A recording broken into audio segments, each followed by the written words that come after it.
Well, I've been here like a young kid actually, honestly, because my family has been associated with the club for over 50 years. In fact, my dad, I think, became a member here, something in the 1950s or something. So it's really been a long time that we have been associated here. And personally, I've been grown up into the club. So I'm above 50 years, so I can assure you that I've been part and parcel of this club since then.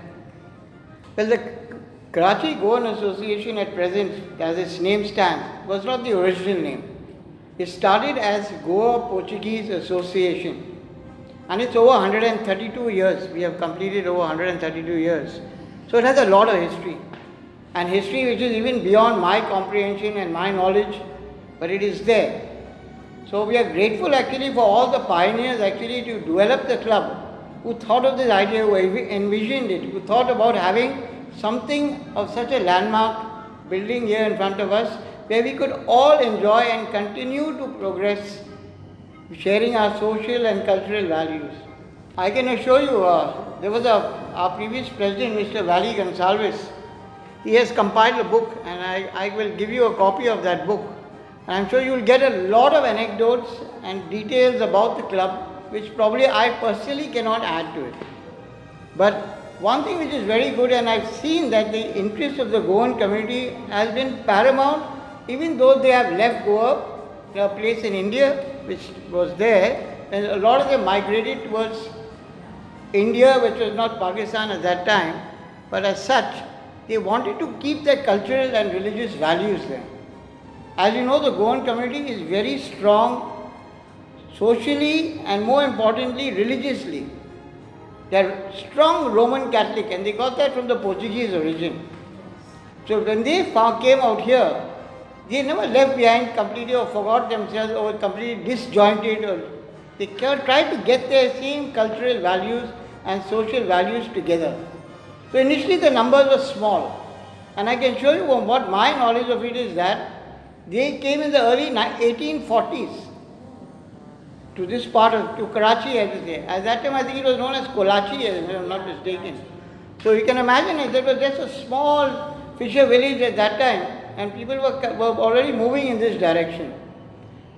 As such, then they got together. They were very literate people in the sense that they always wanted to upgrade themselves, very fond of reading. So actually the thought process that came into this club was not so much as a club directly, but initially it started as a library and a reading room. That was the first thought. They called it penny readings. In those days, I don't know the British culture what it was, but that was the pioneer thing of them getting that started together. And that was one of the positive things that started the association. When the Goans actually started coming together to start a reading room and a library, where people would come together and meet and make more friends as such. So that was the actually initial background.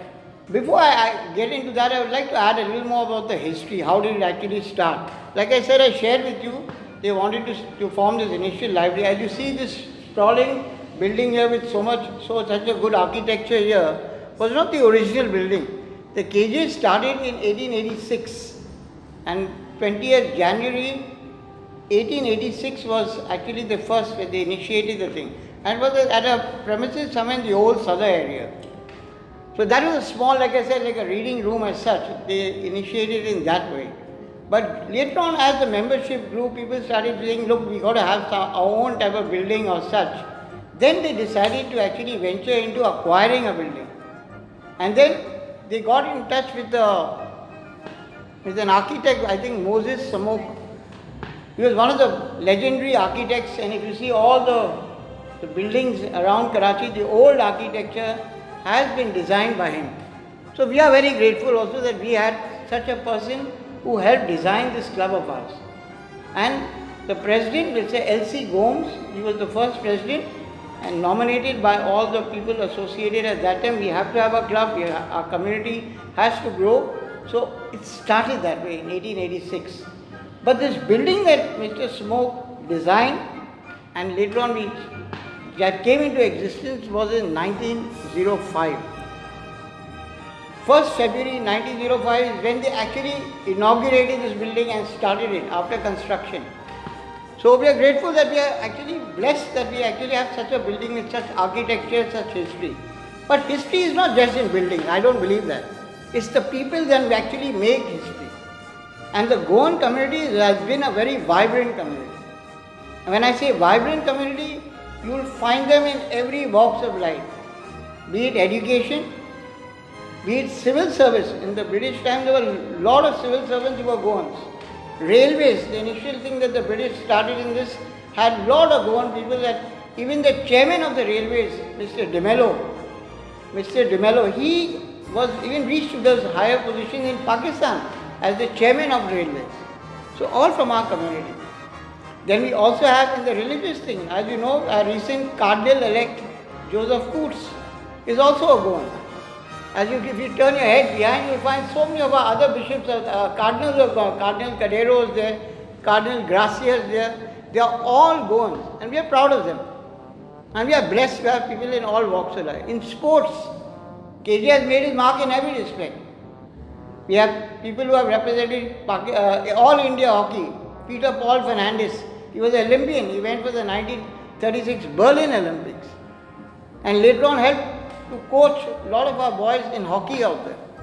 Then we had Pakistan national table tennis champion, Michael Rodrigues. For many years he was a champion. And you know, in billiards and snooker, I myself have represented Pakistan in billiards in India. So in sports we have done well, indoor and outdoor, but mostly indoor we have really excelled a lot. I think it's one of the landmarks. And I must say, you know, we had recently one of our members have migrated, but he was very instrumental in getting it recognized as a heritage site. Mr. Roland D'Souza, who should be of the Sherry organization. He has, through his connections, and also they're approached by many architects. I think Yasmin Lari, I think, is one of the architectural people in Pakistan who are very active in seeing that these landmarks are not destroyed. So I remember them coming and approaching the committee. Though he was not in the committee, I can assure you that way. But like I said, we all have a heart in the club, and their families have grown into the club, so they have a lot of contribution to it. So I'd like to recognize Roland D'Souza here, actually, because he's the one who brought the people together, and with Yasmin Lari and all, they made this as the heritage site. As you know, in Karachi, many old landmarks have been recorded as a heritage site. But the sad part, I must say, we get no grants from the government in any way to actually help keep it up, you know, to keep these old buildings intact. It's not very easy, I can assure you that. And it takes a lot of resources of our club actually to maintain that. So, but like I said, we are grateful, and this old architecture, like I said, we feel we are blessed. It's such a wonderful club with so much space. There are members, even though they are dwindling, because a lot of them are migrated to all parts of the world, mainly Canada, America and Australia. But we are still, the community that is left behind, still enjoy all the facilities, and we try to make it vibrant. Facilities that we have a lovely billiard room out there. Actually, now during Ramzan, you will find people having more time. If you look at the normal lifestyle of every Karachiite nowadays, they really don't have much time. And you know, they work till late, they come coming, then still they take time to come and visit the club. But we have the Ramzan times, you will find it very vibrant. We have futsal tournaments. We've recently had a netball tournament. Now we have a billiard tournament, snooker tournament going on out there. Regular carrom goes on. All these indoor games become very vibrant during this time. So at present, you will find that in the evening when you come, you will find something or the other happening in the club. Dances, that is part of our culture. You can't run away from that.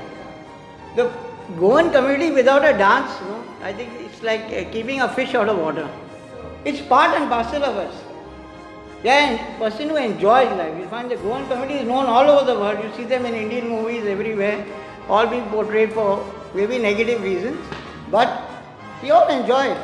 And part of it, our ballroom dances, what we used to have, we don't have this similar type of thing now because of cultural changes in Pakistan and all as such. So it's toned down. The whole diversity has changed as such. We have it regularly. We have independent shows. We have what you call Valentine show. We have New Year's ball. We have Christmas get together. We call them get togethers now, but it's the same thing as a dance as such.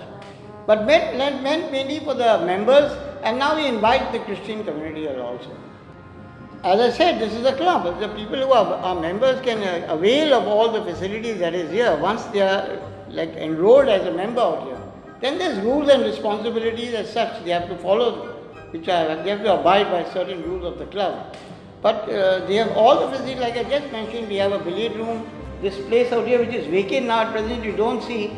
We have normally tombola out here, and tombola, is a very popular thing all over, not only Pakistan, everywhere. Everyone wants to play little tombola. So that's a good getaway for older people also. They get out of the house to come in the club and play little tombola and all. They enjoy that. This vacant space that you see in front of us is actually where we put our table tennis table. So when we have tournaments and all of that, then the table tennis table is put out. Now at present, it is kept ready because yesterday was a tombola day. So it's movable, so as such that the table tennis table has been moved out. Then we have the billiard room there, we have a card room out there, we have a TV lounge out here, where people can come and sit down and enjoy all the things of the TV as such. There is, we keep it very nominal as such. Our present membership fee is only 100 rupees a month. Alright, but at present, also we have actually over 400 members. But like I said, a lot of due to the mass migration which has gone all over the world as such, the numbers have reduced. At one time there were over 700 members in this club. And I'll take you around later on, I'll show you a hall on top. You can see, I think it's one of the oldest wooden floored where you have you won't get that, I don't think you'll get that anywhere in Pakistan. In Karachi at least I doubt it. Maybe you'll get it in Frey Hall. That is the only place you might get a wooden flooring this. And that is the purpose of having all the ballroom dances, they had operas, all that. They had an orchestra which was under the stage, used to play sitting, there was space there. Yes, Moses Smoke, I'm sure he's the one who actually designed all that. Because without his actual and thought and the vision process behind that, I don't think it could have been possible. Well, we have not touched much. I'll tell you something, we have kept it intact. Barring there was some wooden spiral staircase, and because the white ants eating into all that, so we had to remove that as it would have collapsed. So because of that, we had to completely move, and we made another side entrance with concrete steps at least to move up to the hall out there. But like I said, we really not touched much as such. It's still, as you see, I'm sitting on a wooden chair which is also so old. Although we try to keep at least the old and the new, we try to blend with that. So it has been done that way. Well, we are all proud of this person out there because really the contribution of all members, I don't single out anybody as such, but this man has really been a president for over 25 years. Cincinnati's Fabian Diablo. It was felt that the members have to recognize this person for his commitment and service to the community. And really, I say that because even our outdoor stadium, you're only seeing one part of the club. It's sad we don't have it joined with this club that we have here. But we have an outdoor, it's called the KJ Gymkhana. You may have heard of Thai's Karate Center. Thai Karate rents it out from us as such. So that is another very big, over 28,000 square yards. But that's an outdoor stadium. I hope it will remain intact because I heard they're building an underground bus station or something out there, and I hope they won't damage our ground too much. So, but the undertaking has been there with people, with the concerned commissioner and all. We are constantly meeting them, so at least our ground is kept intact as such. But Mr. Diablo, as you say, like I said, he recognized his service because 25 years is really a lifetime, and that showed his love for the club. And he was a person who was well known in the Karachi municipality before partition. As you can see, he was the president of 1901. So that is well before Pakistan came into existence. So he made his presence felt and he kept the community going together. So we are very grateful to this person. And the bus has been created in honor of him. But like I said, I single out it again. It's just not Mr. Diablo, and I think if Mr. Diablo is listening to me now, he wouldn't want just his name to be mentioned as such. He was a very humble person, I'm told. And like so many other people of the community, Mr. Mosquito, all who are people here, Hussain de Silver Town, the Cincinnati, they call it the Catholic colony, I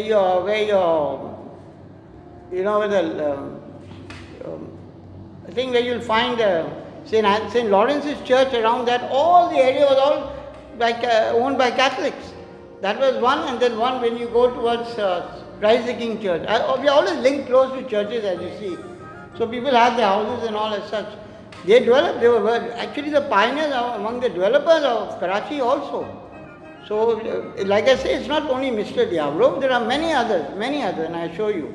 So, and we are proud of every one of them because we are only inheriting what they did. We are here, I may be a president, young president sitting out here compared to what you look at some of them, they are much older, you can see all them, everything. But if I've taken on this mantle, is for the simple reason is that somebody has to carry it forward. And like I said, I get a lot of support from all the community. Whenever we have our meetings, they are all full out here. As such, it becomes a community as such. I am the, like you can say, Lenny Dias is my name. I don't mention that in the early part of it. I am known as Lenny. Actually, my name is Leonard Dias as such. But Lenny is everyone knows me as such. I have inherited this as a president, but like I said, I'm a small person, and we all think you find the Goan community, they will do a lot of work behind the scenes, they don't want any limelight, and I try to do the same. Okay? Thank you very much.